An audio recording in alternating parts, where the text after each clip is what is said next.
green. To me, it's kitchen related. Yeah, it looks like a dish drying something. That, I have no idea what that is. I'm pretty sure it's a kitchen tool. It has clips on it? That is so weird. Looks like a, I think you put it on your sink or something and then the water goes down.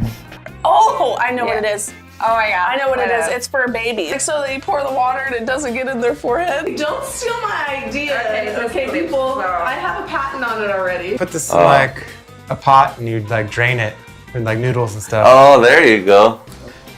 If you were cooking noodles in here, then you would just pour it out and then I guess you have dry noodles. I would totally use this. Can I keep this?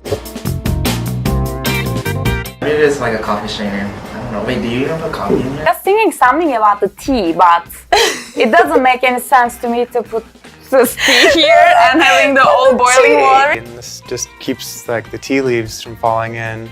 Don't put coffee in a coffee pot though.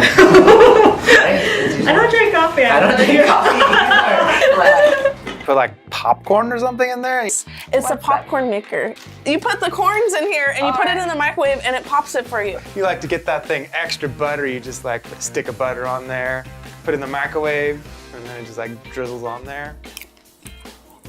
Yeah, I see some butter. Yeah. Yeah, it won't be a good investment for me.